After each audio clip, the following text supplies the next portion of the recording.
Okay, so let's begin. Hi everyone, am I audible to everyone? Just give me one confirmation. So today we'll be learning what a classifier is, and I'll also tell you multiple types of algorithms that works behind classification. Classification is a basic machine learning problem, and we'll be learning and whatever today's session we'll be able to cover. If something gets misses out, we'll continue and pick this up in the next session as well. This session may be a bit too much for some of you, but try and keep, keep up with me and try and to have an understanding what classifier is. Okay, so the goal will be to make you understand what classifier is by giving you some real world examples of classification. And okay, so in the last class we learned about groups and lists.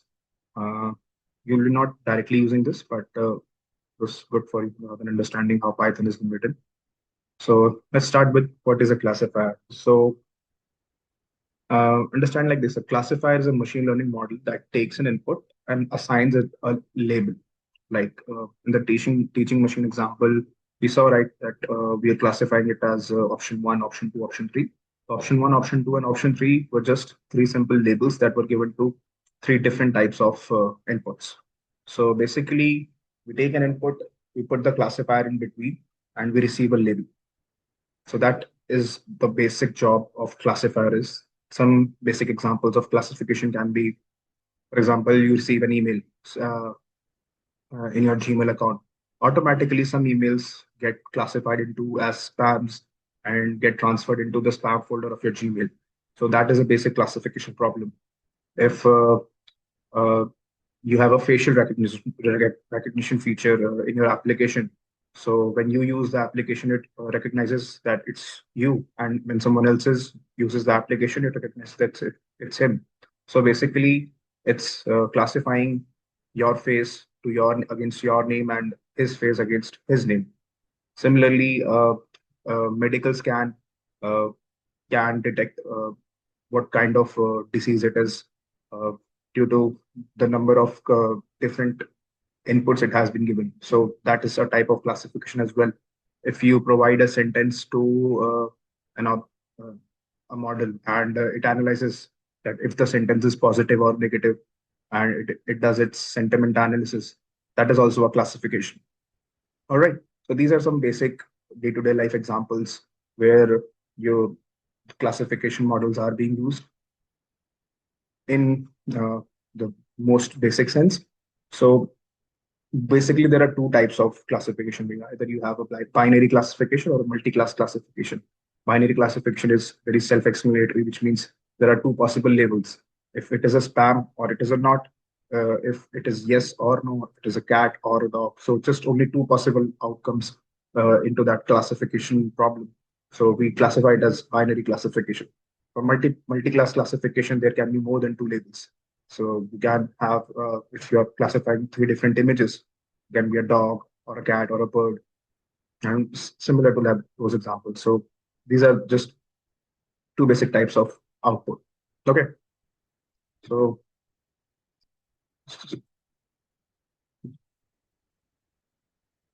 so as I explained, uh, we input the classifier is in the between and it assigns it a label.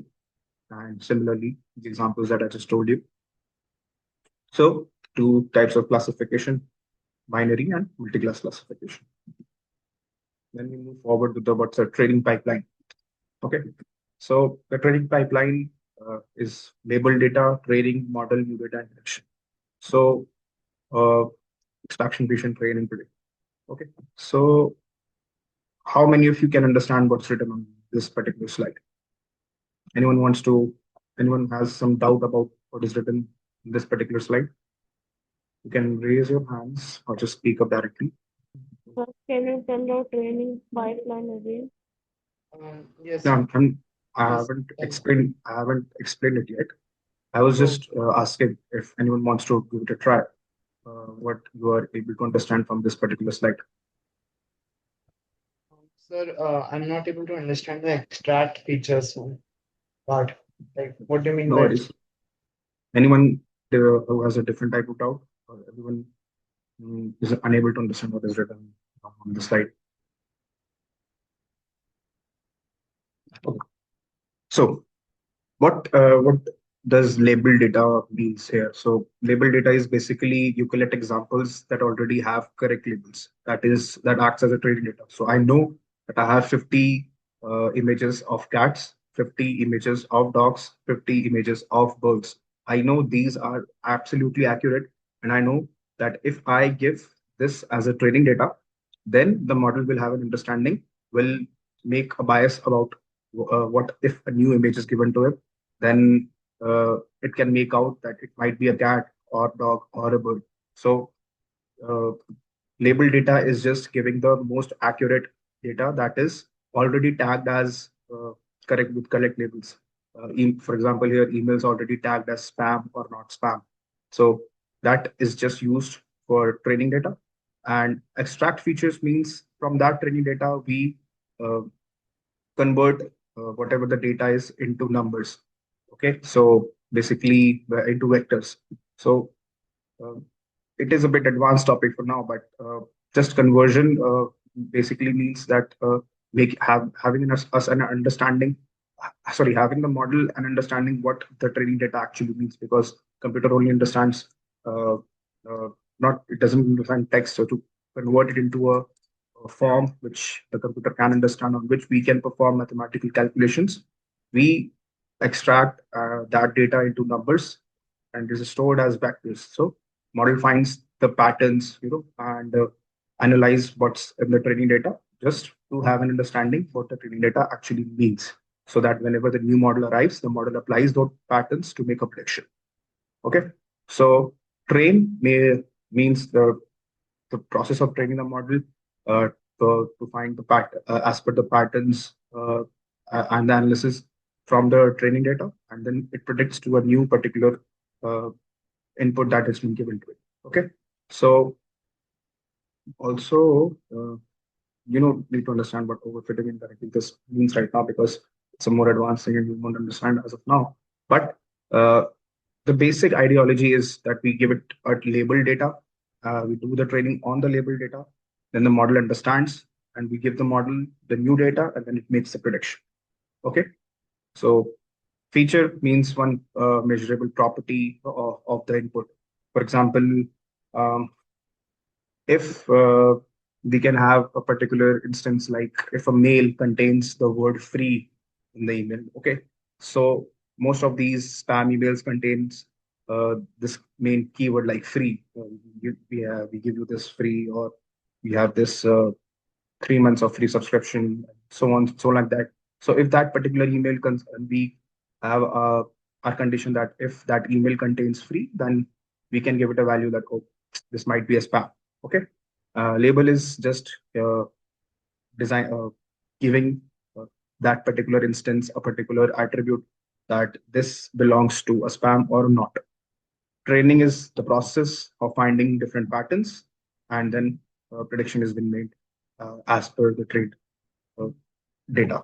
Okay, so quickly, the next explanation would be regarding, and just I want you to stay with me in this next explanation, because this might be something that you may or may not know. Some of you, if you have learned, then you may know it, but if you haven't, just try and understand what I'm trying to explain here. Okay, so how this classification is being tackled behind the scenes. There are multiple uh, classifiers. Okay, so and the math behind each classifier that I'll be explaining will be minimal. I'll try to explain the ideologies behind each classifier so that you get an understanding what it actually means. Okay. So the first classifier is K nearest neighbors. Okay. So the basic analogy that I've written here is, so there's a saying, right? Tell me who your friends are on, and I'll know that who you are. So basically, to identify a new data point, I'll look at the K nearest existing points with the help of distance. So whatever the majority of the closest neighbors are, that's my prediction. So basically, if I take a graph uh, and I plot spam emails like this. Sorry, non-spam emails over here on the graph, and spam emails over there on the here on the graph. And if a new email comes in, and as per my calculation and as per my algorithm, the new email get plotted here, the yellow one. So from here, I'll analyze what is the nearest neighbors, and if my nearest neighbors are telling me that it might be a spam, then my prediction will be it is a spam. All right. So new data point arrives with an unknown label. Measure distance from every point in training data. Find the k closest points, the so-called neighbors, and if the majority of neighbors align to a particular class, then that will be my prediction. Everyone with me, or someone has a doubt? Everyone understand what I'm trying to explain over here? Yes, Is sir. k nearest neighbors clear to absolutely everyone? Yes, So sir. I'm not going behind the actual mathematics behind this. I'll touch upon it the session uh, later, but the basic ideology is very important for you all to understand, so that uh, you get an idea of how these algorithms are written out, and how they are currently working. So the k nearest neighbors and algorithm, also the KNN algorithm, is used when the data set, your training data set, is very simple and small. Okay, it works well when things that you are using it on tend to cluster together. Okay, and it becomes really really slow when the data set becomes large, and if the data set is really really complex and it has multiple amount of labels, and the number of classes increases. So it's very easy to implement and use on simple and small data sets, but it has its downside that it won't work really well on large data sets and complex data sets. All right, so these are three of the next classifier types. One is decision tree, one is naive Bayes, and one is logistic regression. So I'll pick each one of them one by one and try to explain what they mean. Okay. So first of all, tree. So for example, decision trees for one particular prediction, um, analyze like this. You have 20 questions. So if uh, I have a new input that comes into me, and I ask that input different questions, like, does this email contain the word free? That, as I explained earlier, if it contains free, then there is a yes and there is a no option to it. So if it contains free, then I'll go into the yes bracket of that tree. And if it contains no, then I'll have a different set of questions as per that understanding.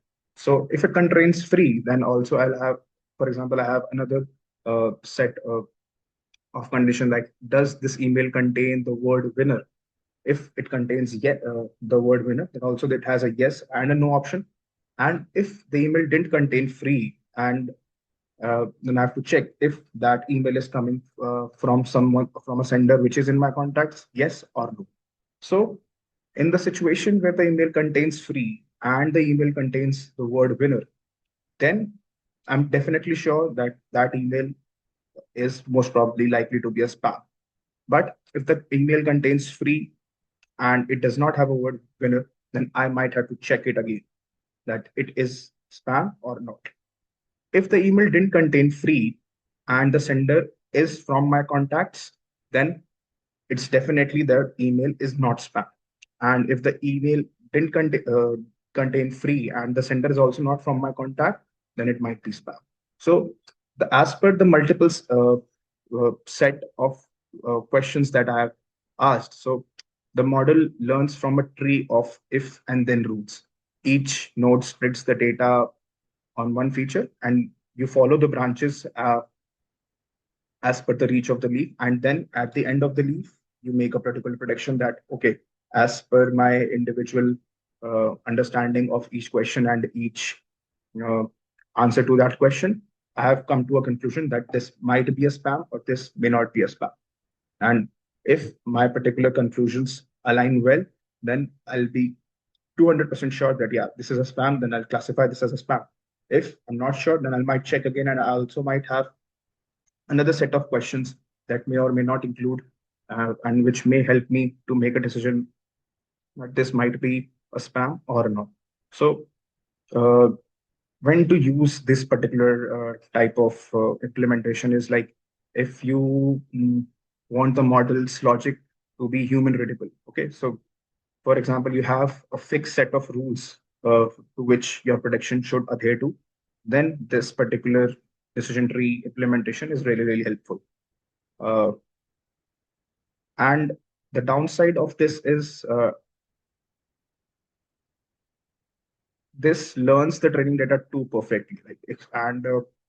Like if you train this particular classifier or onto something on a training data, uh, it will adhere to it very perfectly. Alright? And if something extremely new comes, which this particular decision tree or your questions cannot handle, then this type of classifier may fail. So this is a particular downside, that your accuracy is really, really dependent on the type of training data or the statements or the classification questions that you ask. Okay. Yes, sir. Okay. So just for an idea, how many of you have heard about decision tree, knife bias, and logistic regression before? Anyone? Okay. Okay. Two of you. Okay. So where have you learned about logic stress regression and decision trees? Can you tell me a bit? Sir, I have learned it. I have learned decision tree and night bias, not logistic regression. Like I can't remember. I learned it back in 10th. Okay, just for your own purpose, right? Still, own curiosity or someone. No, it was being taught in my school. Oh, that's nice. That's great. Okay. Okay. So So everyone is clear about it's unrealistic. Then why are we having it? what? Dash?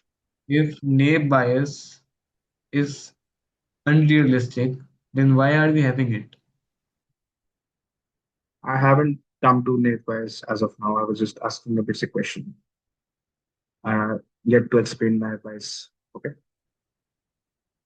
So these are just Dash, these are just multiple types of classifier solutions. You use them as per your requirement and your implementation, what you require in your particular use case. All right. We have a multiple set of algorithms that can be used to implement classification models, but if it does not fit to as per your use case, then that particular algorithm is useless. Okay. So we have to pick and identify and test that this particular algorithm fits perfectly for my use case and this does not. Okay. So knife bias. So the analogy behind knife bias is, mm, for example, if you go to a doctor, okay, so the doctor analyzes your whatever your disease is by asking you some set of questions regarding the symptoms, okay, and if those symptoms align to a particular disease, then they're treating individual symptom independently, and they come to a conclusion, uh, like, okay, you have this symptom, then you probably might be suffering from this. So similarly, naive bias also works on this particular analogy. Okay, so it uses probability. So the email example that we're using.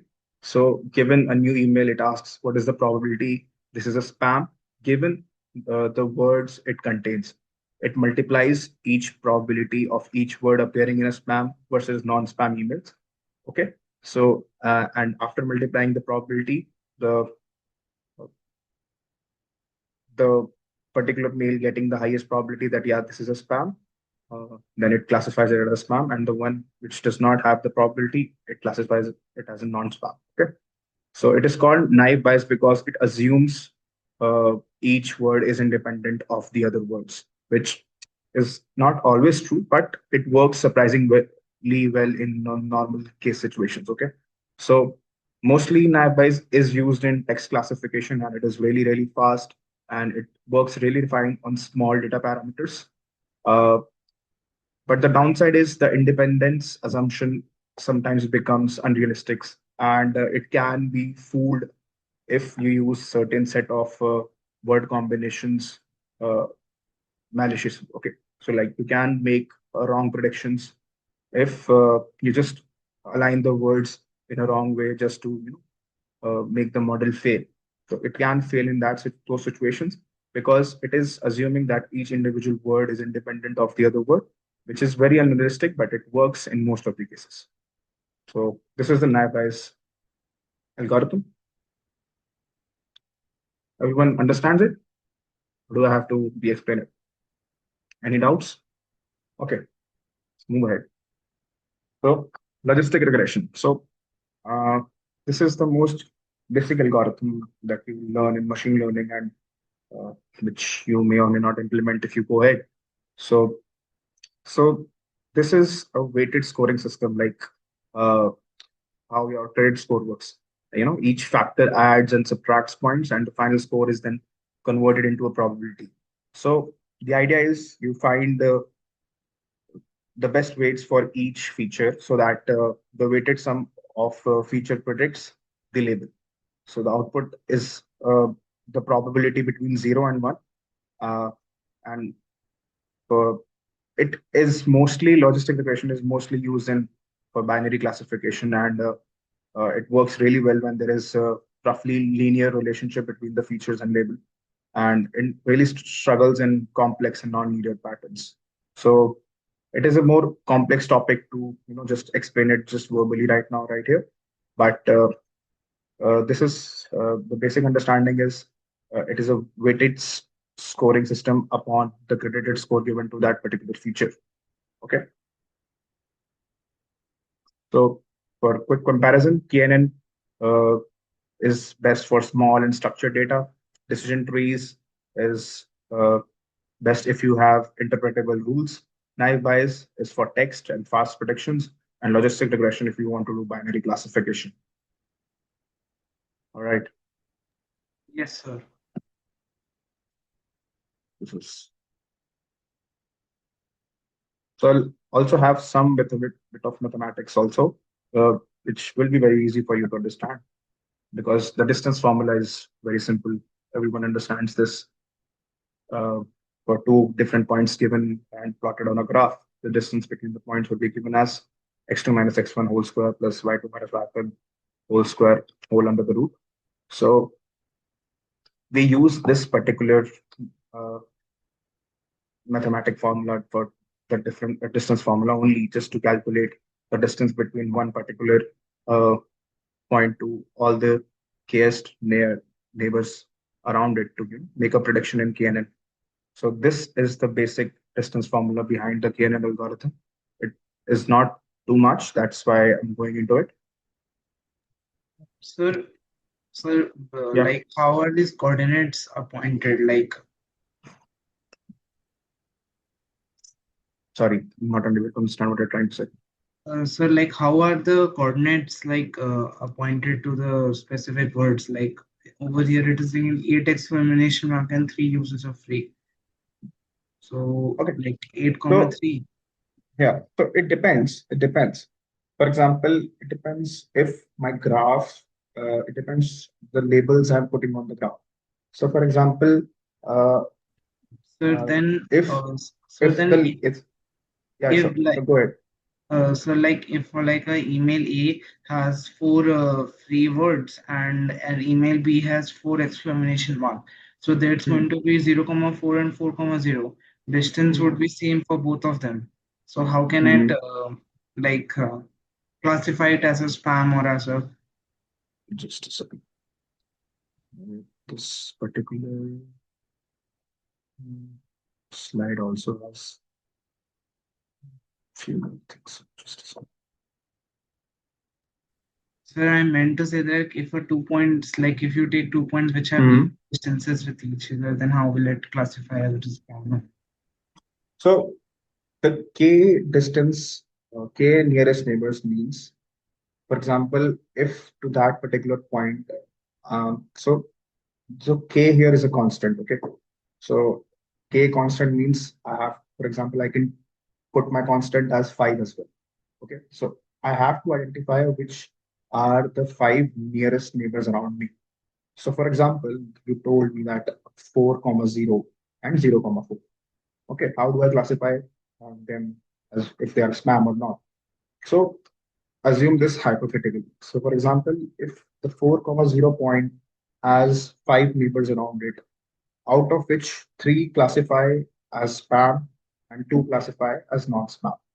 So my prediction for 4 comma 0 will be that the majority of neighbors, which is 3 neighbors, classify that node as spam. So my prediction as per KNN will be that it is a spam. For 0 comma 4, it will be if the 5 nearest neighbors around 0 comma 4, what are those? So if 4 of them are non-spam and one is spam, then my prediction for 0 comma 4 will be that it is not a spam.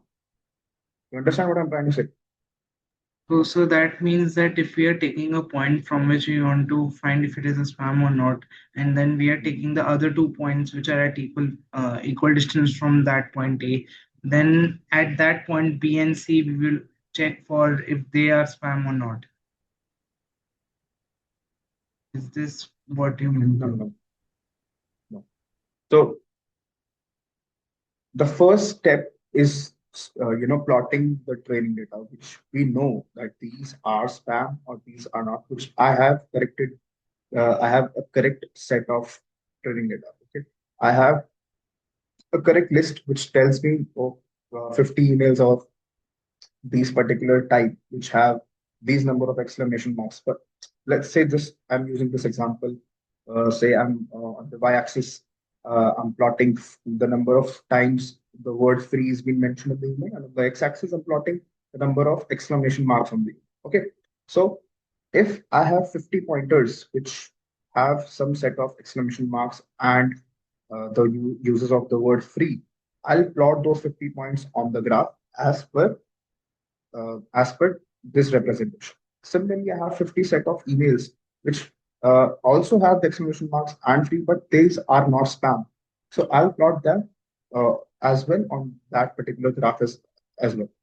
But if a new email comes and it gets plotted on a specific point, for example, 4 comma 0, then from that point, that will be my origin. From that, I have to find what are the 5 nearest neighbors around it. And those 5 nearest neighbors, like it was shown in this particular diagram, these are the pointers which are already plotted from the training data. So if this yellow pointer comes in as new, so in this particular situation, I'm finding these are only just 2 points. So like, the constant value here is 2, for example. Okay, it's not generally kept as a 2, but I'm finding okay, these are these particular neighbors, and if, for example, this green was plotted here, let's see. Let me just adjust this. So, for example, the constant was 6. Okay, and my new whatever my new point is, for example, the constant was 6, and whatever my new point comes along right here. So in this particular, the nearest 6 neighbors are these, wherein 2 tell me that this is not a spam, but 4 pointers tell me that okay, this is spam. So the majority here wins that okay, this new instance of email will be a spam because that is how the KNN logic works. You But understand now? yes, sir. But what if there are two not spam? Like there are two blue color and two red colors. Okay. Then For what will example, happen? then that uh, then in that particular case, we generally do not take k as an even number because that might be a situation that can happen. Okay, most of the situation, k is taken as an odd because we don't want to have a conflict between okay, this is 50% chance of this and 50% chance of this. we have to have a conclusive uh, output after my algorithm has been run. So that's why in most of the cases the k value is being taken as uh, an odd number so that we have a conclusive result afterwards. But here there are six cases, but there might be possibly okay three and three. But I'm just trying to explain what KNN actually means, and the distance also matters because in that particular case you can also check.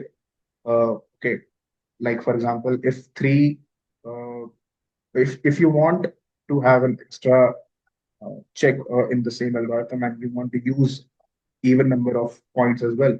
For example, you have three. So let's say you have three here. Mhm.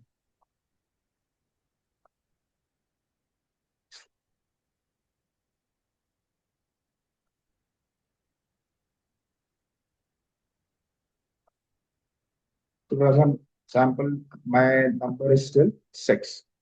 Okay. But the three pointers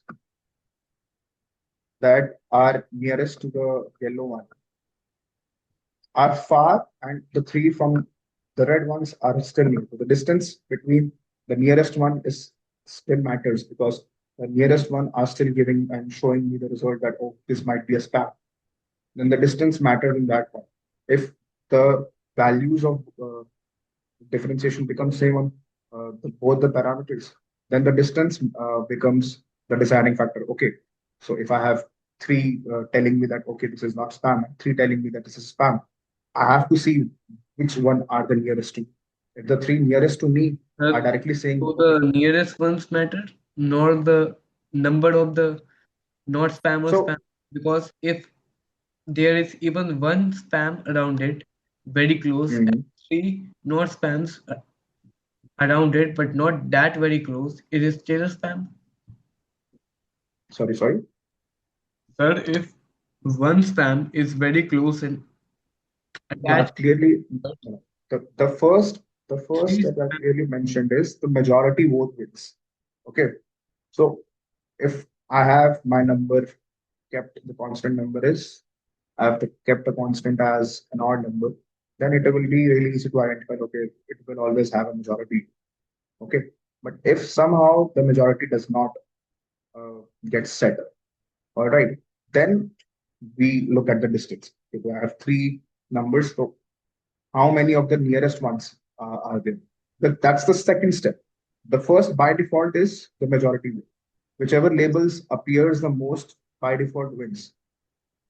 But sir, then we come to that my doubt also. Like if the distance between both of the spam and not spam are equal, then in that case, do we just classify So as that exception? that is just a point wherein KNN just fails, and the constant that you're using does not give you a particular accuracy that is required to be met.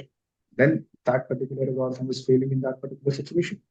If the But new pointer, sir, can't we plot as like not spam as positive axis and spam as negative axis?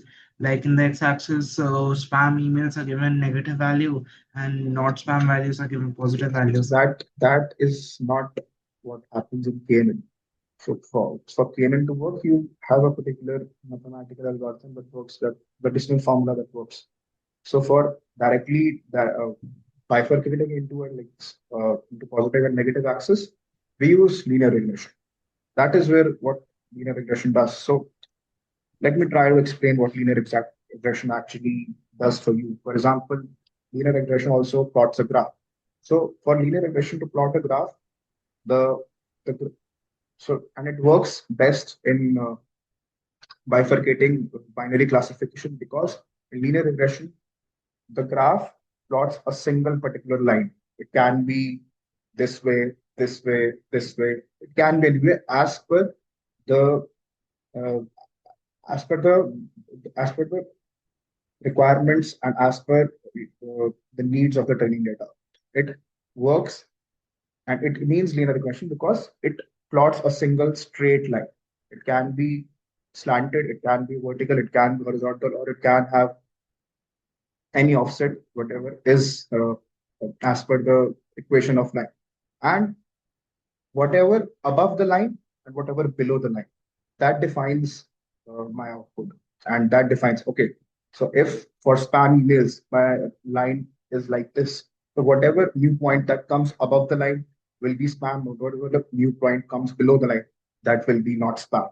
So that is what exactly the linear regression does. So KNN is not required in that situation. If you need proper classification, like, okay, whatever above the line, whatever below the line should be stated as, okay, this is spam, this is not spam, then you use linear regression in that particular scenario. KNN will not work perfectly in that case. KNN just works fine for simple and basic data sets. That's it.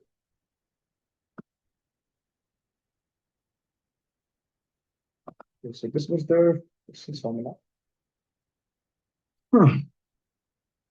So let's move forward with naive bias. So naive bias works on probability, right? So for example, we have a scenario out of 100 emails, 30 was spam. And if you receive a new email and you don't know anything else, what is the probability that it is a spam or not? So uh, we use prior probability before seeing any new words. So prior probability is, if 30 are spam, then the probability is 0.30. The probability of not having a spam will be very, very simple. That's 70% probability, zero point 0.7, that the new email that comes is not a spam. But if the question or the state, the classification is dependent on how often the word win appears in a spam. For example, in the 30 spam emails, if the word win appears 24 times, then that will be 0.8% probability of that. And if uh, the win the win word appears in the emails which are not spam, that is, for example, 7 emails out of 70 which were not spam, still it contained the win words, then that the probability of an email containing the word win and it not being a spam will be 0.10%. Oh, sorry, zero point 0.1, not 10%. Yeah, 10%. Okay. So basically multiplying probabilities for each prior evidence and just scoring the new text that comes onto that probability will give me the response. Okay, this is a spam, this is not a spam. And we make the prediction as per text and as per our prior instances that always have appeared us to. Okay. So basically you just multiply probabilities for each word, um, and uh, uh, the words can be correlated and can be interrelated, but then we assume that individual words are not related to each other, and we just make the probability mm, as per to the needs of that particular classification problem. Okay, so I also mm, have some code, but for that, just give me a second. Mhm.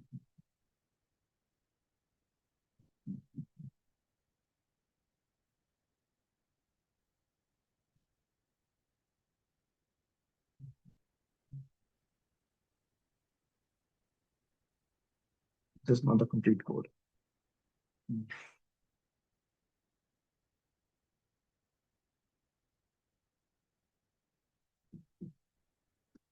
So anyone here has heard about scikit-learn? So scikit-learn is just a library that provides it's like similar to NumPy, which gives us multiple predefined functions for us to do not have not the need to write longer functions. So I have some code with me which I can use, just to give you an example and create a spam predictor uh, right now. Okay, so it's not necessary for you all of you to understand what the code exactly is doing, but the part is where I will be training the data and from my particular individual data sets, and uh, then label it as per uh, the new inputs that is being provided. Okay, so I'll quickly just copy and uh, run some parts of the code. So this from scikit-learn, I'm importing some particular features. Just add some code blocks. The scikit-learn is also a library that provides multiple predefined functions. I'm just importing in this particular first step. And in the second step, I have my training data. Okay, so these are the mails. Uh, these are the spam examples. These are the non-spam examples. And for individual emails written in this particular example, I have given them the predefined correct labels, which was the part of training data. Okay, so I'm just initializing these in this step.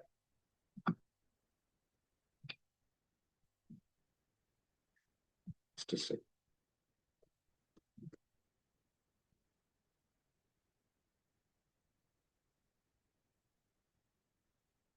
So this particular part here is I'm converting individual uh, labels and individual mails into vector form so that it can be used to train uh, and get the model and understanding of individual labels and the entries.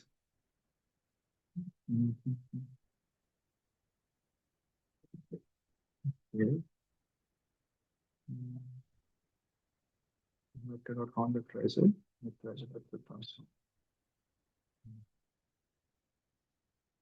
So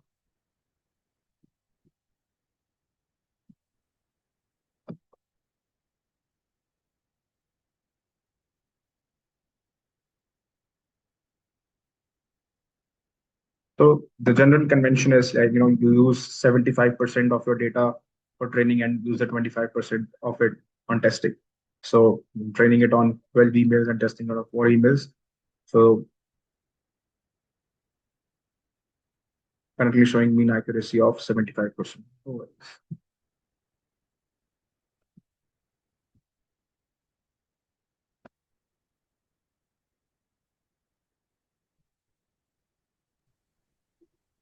Sir, could you repeat what you mean by 75%?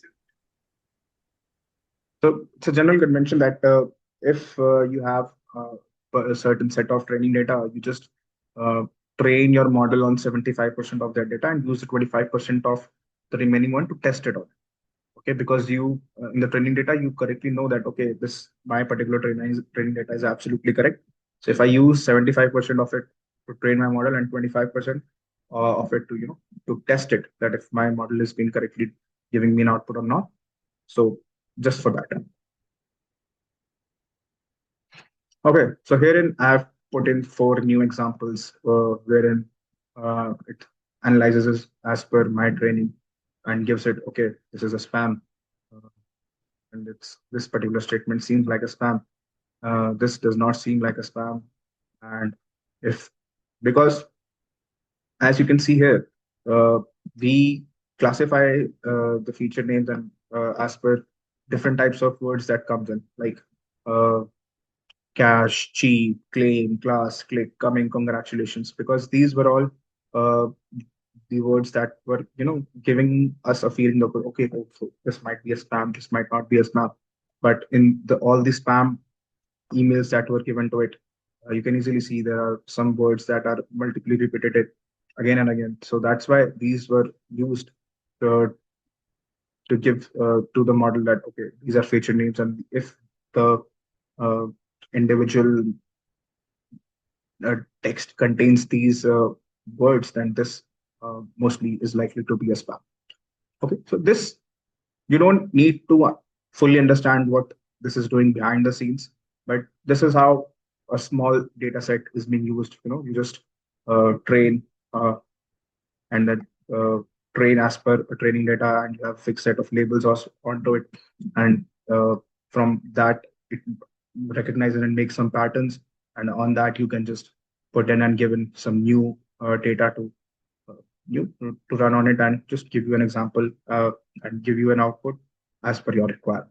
Okay, so this was correctly detected as spam. This was correctly detected as not spam. So this was a basic example on how classification is being working here. Uh, okay, and what else is it?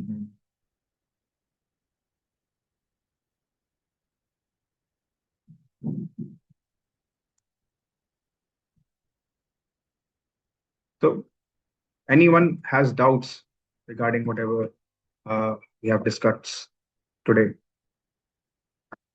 This is a cheat sheet. If anyone wants to take a screenshot of it. But any doubts regarding whatever the topics that were discussed today? Yes, anyone? No one? So can you understand by math what is the pizza into three words? How it can win or not?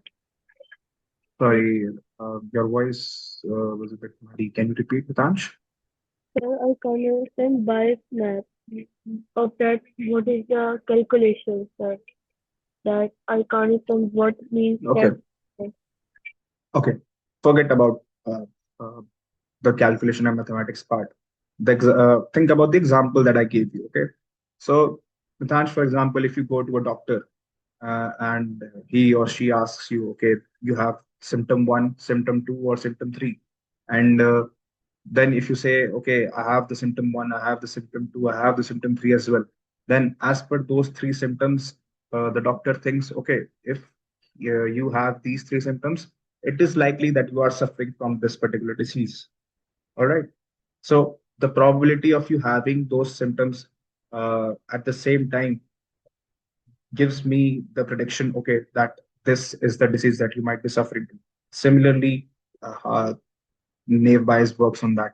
So the probability of one particular word or one particular text appearing is being calculated as per the training data. And if a new input has been provided, then the probability of those texts on that particular input is calculated. And if the overall probability appears to be classifying it as a spam or a not spam, then that prediction is made onto it.